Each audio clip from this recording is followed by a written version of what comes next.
base en los materiales de hoy que, bueno, es el punto de partida de todo. Dice, hicimos una lista de todas aquellas personas a quienes habíamos ofendido y estuvimos dispuestos a reparar el daño que les causamos. Uf, una frase potente. Totalmente. Y a primera vista, suena casi como una tarea de contabilidad moral, ¿no? Pero cuando te metes a fondo, te das cuenta de que es mucho, pero mucho más que eso. Claro. Es una invitación a una especie de, no sé, de cirugía emocional. A abrir heridas del pasado, pero no para quedarse ahí, sino para limpiarlas de una vez por todas. La misión que nos proponen hoy es, pues, desglosar qué significa todo esto, por qué es tan difícil y cuál es el verdadero premio al final. Y es un camino que, aunque se describe en un contexto muy específico, la verdad es que es universal. Todos cargamos con, digamos, los escombros de relaciones pasadas. Sí, absolutamente. Lo que me parece fundamental de la propuesta es el cambio de enfoque. O sea, no se trata de una expedición arqueológica para desenterrar culpas y quedarnos ahí atrapados. Para nada. Ajá. Se presenta como el primer paso para construir un futuro diferente, para dejar de tropezar con las mismas piedras, una y otra vez. Es, como lo describen, una aventura conmovedora y fascinante, para reconectar con los demás y, yo creo que sobre todo, con uno mismo. Absolutamente. Entonces, si te parece, empecemos por donde empieza la aventura, por los obstáculos. Porque antes de hacer cualquier lista parece que hay que librar una batalla interna. Sí, la más dura. Y el primer enemigo que se nombra me sorprendió muchísimo. Es el perdón. Uno pensaría que el objetivo es pedir perdón, pero aquí se argumenta que el primer bloqueo es nuestra incapacidad de darlo. ¿Cómo funciona esa dinámica? Proceso. Nuestra mente, para protegerse, ¿qué hace? Crea una narrativa defensiva. Claro. Si me enfoco en cómo me dañaron a mí, no tengo que mirar de frente cómo dañé yo. El resentimiento hacia el otro se convierte en el escudo perfecto. Es como decir, claro que le grité, pero ¿te acuerdas de lo que me hizo hace 3 años? Totalmente. Se usa el agravio ajeno como justificación para el propio. Exacto. Es una idea muy poderosa, pero increíblemente difícil en la práctica. Digo, ¿no podría verse como una forma de dejar que la otra persona, pues, se salga con la suya? ¿Cómo se equilibra el perdonar al otro con validar el daño que nos hicieron? Esa es la pregunta clave. Y la respuesta que se ofrece es un cambio de perspectiva radical. A ver, no se trata de decir lo que hiciste estuvo bien. Ok. Se trata de reconocer que todos estamos en mayor o menor medida aquejados de emociones enfermas. Es entender que nuestro propio comportamiento muchas veces ha sido el cerillo que encendió la pólvora en el otro. Qué buena imagen. Quizás nuestra impaciencia alimentó su ira, o nuestra frialdad, no sé, provocó su distancia. La propuesta no es olvidar el daño recibido, sino entender que si vamos a pedir una gracia, como es el perdón, tenemos que estar dispuestos a concederla primero. Es como desarmarse unilateralmente para poder empezar una conversación real. Entiendo. Es como bajar la guardia para que el otro también pueda bajar la suya. Es un cambio de paradigma total, ¿sí? Pero me pregunto, incluso si uno logra esa hazaña de perdonar, ¿qué pasa con el miedo? Porque el siguiente paso que se plantea, el de admitir la culpa cara a cara, debe ser aterrador. Uf, sí. Escenarios catastróficos.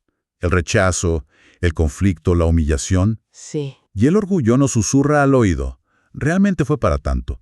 ¿Por qué tienes que ser tú quien dé el primer paso? Y esta combinación nos lleva a la tentación de racionalizarlo todo y decir, lo pasado, pasado. Justo. Sobre todo con ofensas antiguas o con personas que creemos que ya lo han olvidado o que ni siquiera se dieron cuenta. Uno puede pensar, le voy a crear un problema donde no lo había. Precisamente. Y es fascinante cómo se describe esa conspiración interna. No es solo el miedo a la reacción de afuera, es el orgullo que nos impide aceptar una imagen de nosotros mismos como alguien que ha fallado, que ha causado un perjuicio real. Pero esa protección tiene un costo altísimo, ¿eh? Nos mantiene aislados, atrapados en una versión incompleta de nuestra propia historia. Y eso nos lleva a la tercera barrera, que es quizá la más silenciosa, la negación. La convicción interna de que yo en realidad no he hecho daño a nadie. Y es fácil caer en ese autoengaño, ¿verdad? Facilísimo. Justificarnos con cosas como, bueno, yo siempre pago mis cuentas, o yo nunca he perjudicado la reputación de nadie, ignorando por completo el daño emocional que estamos causando a puerta cerrada. Totalmente. Es lo que se llama un esfuerzo deliberado para olvidar. No es que no lo sepamos, es que hemos trabajado activamente para enterrarlo bajo un montón de justificaciones.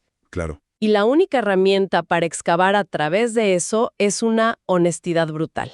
Requiere sentarse y hacer un análisis profundo, no tanto de las acciones, sino de los motivos detrás. ¿Por qué fui tan crítico con esa persona? ¿Qué miedo o qué inseguridad estaba alimentando mi comportamiento? Ahí, justo ahí, es donde se rompe la negación. Bien, una vez que logramos con mucho esfuerzo sortear estas barreras del perdón, el miedo, la negación, nos enfrentamos a la tarea de hacer la lista. Y aquí surge una pregunta fundamental, ¿no? ¿Qué es daño? ¿Cómo lo definimos para que no sea algo abstracto? Esta es una de las partes más reveladoras del análisis. Se ofrece una definición muy funcional, muy práctica. Daño es el resultado de un choque de instintos que causa un perjuicio a otra persona, ya sea físico, mental, emocional o espiritual. O sea, cuando mi búsqueda de seguridad o de afecto choca con la de otra persona. Y tú, para salirte con la tuya, la perjudicas. Exacto. Y los ejemplos más obvios son fáciles de identificar, ¿no? El mal genio que genera miedo, la deshonestidad que destruye la confianza, el egoísmo que causa angustia. Esos son, digamos, los grandes titulares de nuestros errores. Sí, esos son los daños evidentes. Pero lo realmente transformador de este ejercicio es que nos obliga a mirar más allá de ellos, a una categoría de daños mucho más sutiles. No son las grandes explosiones, sino como el goteo constante que erosiona una relación desde adentro, como el agua que se filtra en una pared poco a poco. Y esa lista de daños sutiles es demoledora, por lo cotidiana que resulta. Cosas como ser irritable, criticón, impaciente o no tener sentido del humor con la familia. Cosas del día a día, sí. O colmar de atenciones a un miembro de la familia y descuidar a los demás. Ese me parece particularmente interesante, porque a menudo se disfraza de virtud, ¿no? De ser un buen padre o un hijo ejemplar. Pero aquí se expone como una forma de daño. Es una observación brillante, porque el daño no siempre viene de la malicia, a veces viene de un bien mal enfocado. Claro. Al favorecer a uno, inevitablemente estás desatendiendo a otros, y eso crea resentimientos, celos, un desequilibrio en todo el sistema familiar.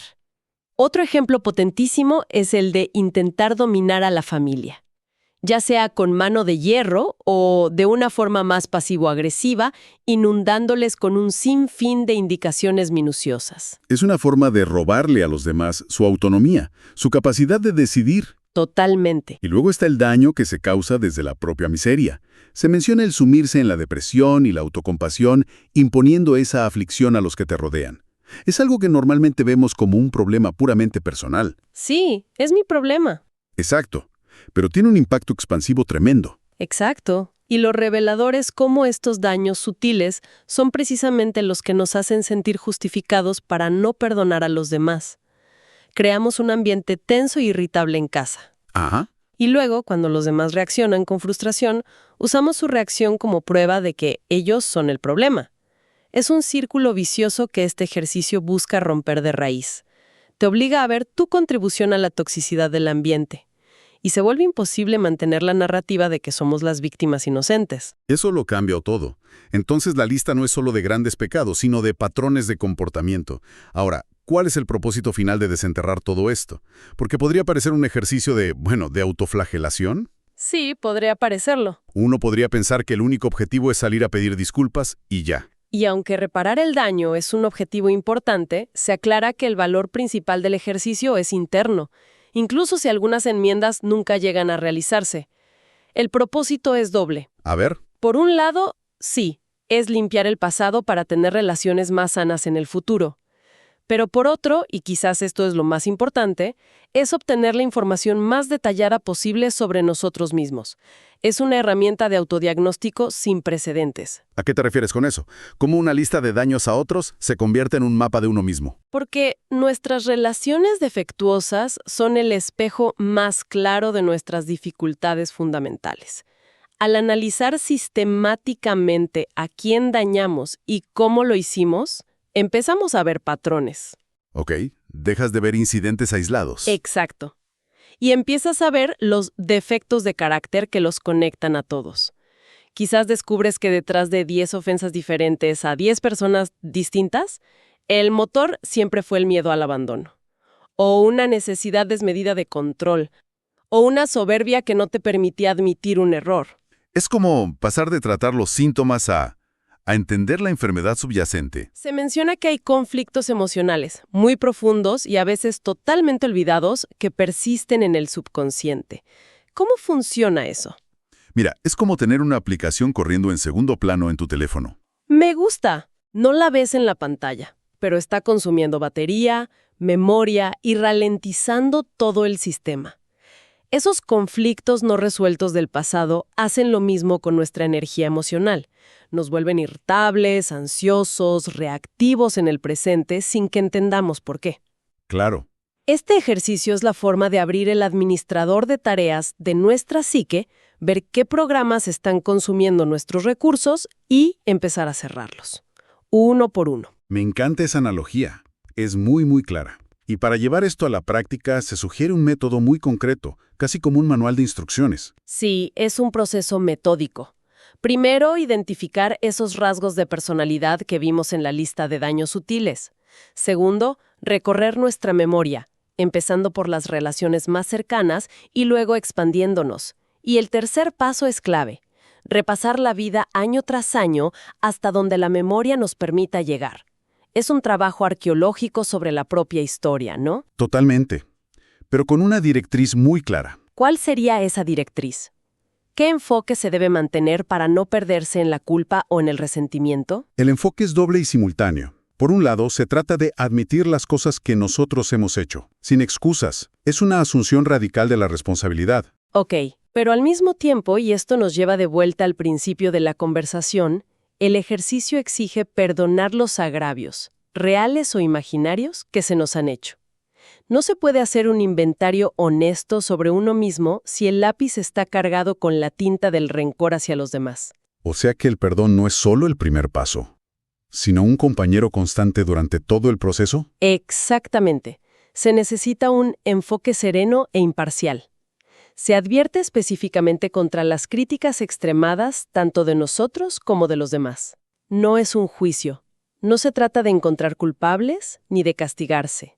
Es un acto de observación, de registrar los hechos de la forma más objetiva posible para poder por fin aprender de ellos y liberarse de su peso. Entonces, al final del día, esta lista que parece tan intimidante no es un monumento a nuestros fracasos. Es más bien la primera piedra de una nueva forma de vivir. Es la herramienta para salir del aislamiento que nosotros mismos hemos construido. Hay una frase final que lo resume todo de una forma muy esperanzadora. ¿Sí? Es el principio del fin de nuestro aislamiento de Dios y de nuestros semejantes. Es tender un puente para volver a conectar. Así ver, y con esa idea de conexión me gustaría proponer una reflexión final. Todo el análisis se centra en hacer una lista de las personas a quienes hemos dañado. Pero ¿qué pasaría si, solo como un ejercicio mental, una persona invirtiera la perspectiva por un momento? ¿Cómo? Sin buscar culpables, sin alimentar rencores, ¿qué revelaría hacer una lista de las formas en que uno ha sido dañado? No para reclamar ni para quedarse en el papel de víctima, para nada, sino para entender los patrones de comportamiento que hemos permitido en nuestra vida. Quizás, al identificar esos patrones, entendemos por qué a veces los replicamos. Y sobre todo, para fortalecer esa capacidad de perdonar, que ya vimos que es el obstáculo más grande y al mismo tiempo